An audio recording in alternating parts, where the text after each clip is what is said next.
What's up, everybody? So, in 2017, Guerrilla Games made a video game called Horizon Zero Dawn. And even though it doesn't look like it, it is technically a post apocalyptic game where these giant robot animals slash dinosaurs have taken over the land, and humanity is now in these kind of like native tribes, but they still kind of use technology. It was super cool. And it ended up getting a sequel in 2022 called Horizon Forbidden West. Nowadays, right, 2026, and a couple years going back, there's been this big push in the video game industry to create live service games. Now, if you're watching this and you have no idea what the live service game is, you technically do, you just don't know it.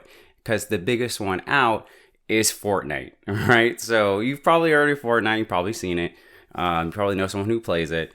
Basically, the idea of a live service game is that instead of a company making new video games and trying to get people to play them, it is just one game online that they just keep updating and putting new things in, hoping that you and your friends enjoy it and you keep coming back, and they make money by you buying skins or characters or weapons or, paying for, just anything that you might enjoy. And then, you play, maybe you lapse and, oh, here's a new update, and they do it all over again.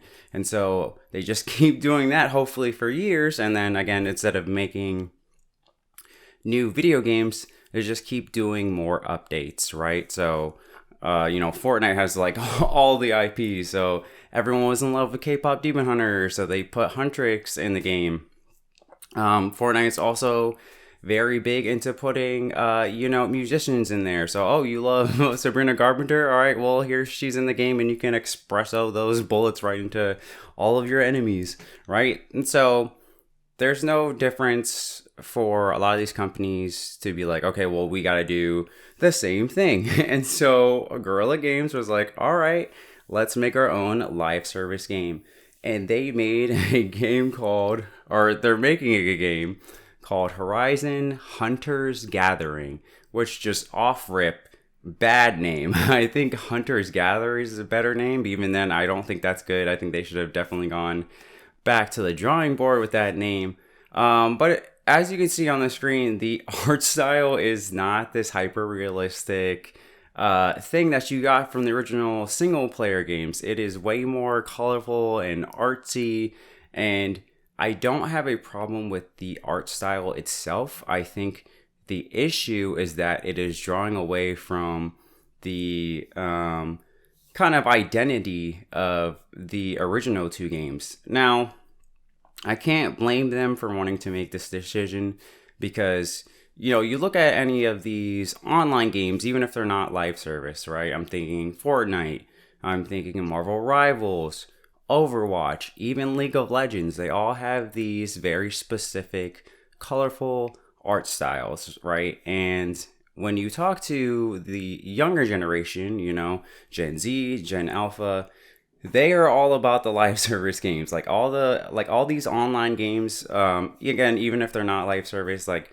that is where they're at, and that's where a lot of the money is flowing in from. And so it makes sense that they're like, okay, well, how do we bring more people into our game? Well, let's try a different art style, especially because all these other games that are working, right, the ones that are still around, have this very unique art style. So let's just take what people like about our game, give it a new art style. Hopefully we'll bring in, all the live service players and the kids, and we'll make our money that way. I think by making this decision, if we're still just sticking with the art style itself, it kind of takes away from, your single player fan base, because now you're like, hey, you know how you love this game so much and the way it looks and, all this other things? Well, it's kind of the same, right? But not really, because it doesn't look anything like the way that it used to. And so I feel like it's very curious to me to see how many people that love the solo player games are going to be kind of pushed away because they're like, this isn't what I, signed up for. This is a completely different vibe to, what I'm used to. Not only in the fact that it's a live service game, but the fact that you're making this seem more, colorful and artsy.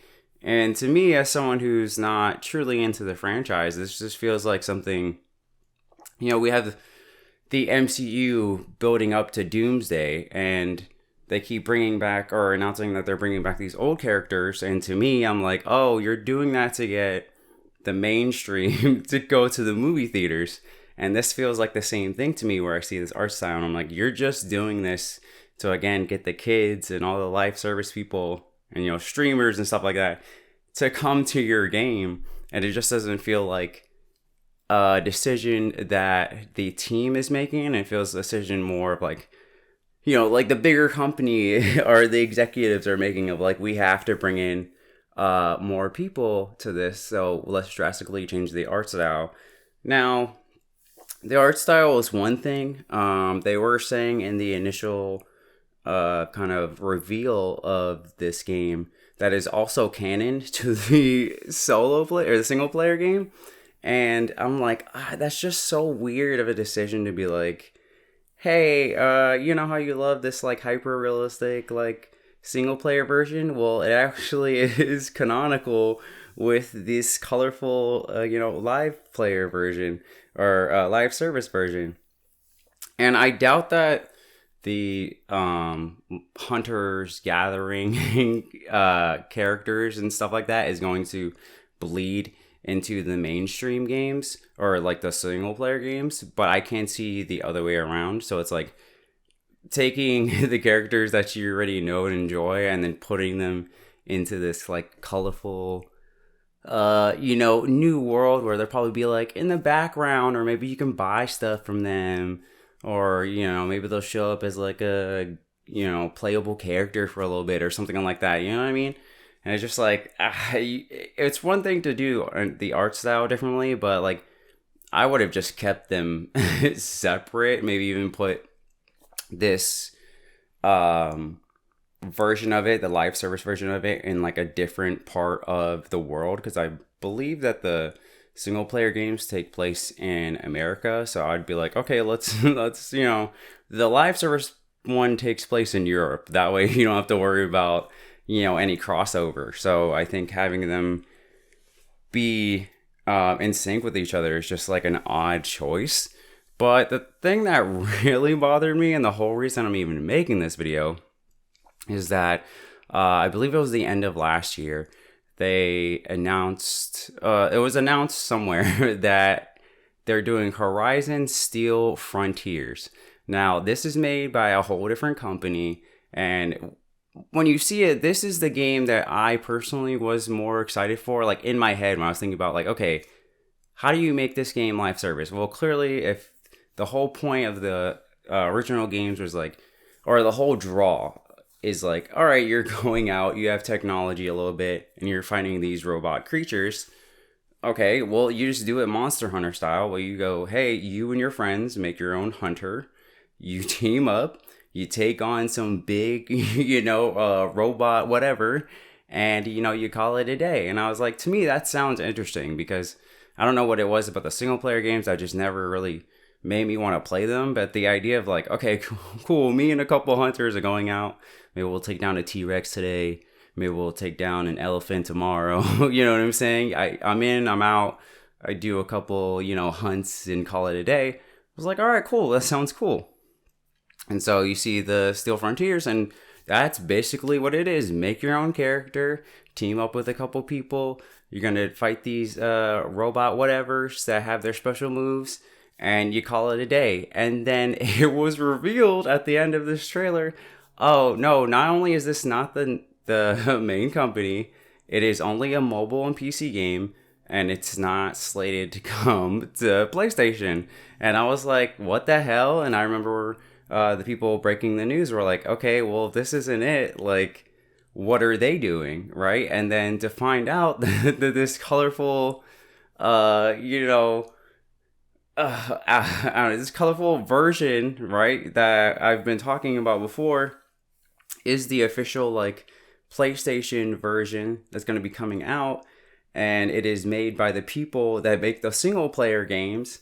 And you're like, how is the mobile slash PC looking game look more on brand with the games that people actually enjoy, and the one that is made officially by that same team somehow looks more like a mobile game. It is beyond comprehension to me. And I keep, like, every time I see someone talk about this video and I watch them, and just kind of see the reactions, I always go down to the comments and basically say, like, the other version, the mobile version, Steel Frontiers, looks so much more interesting to me, and I really wish that they would bring it over to PS5, because that would be the version that I'm playing. Unfortunately, I don't have a high-end PC to play Steel Frontiers online, and I'm not going to play it on my phone, so it's like, it's such a letdown to see, like, the version of the game I really wanted was somehow made by a separate team,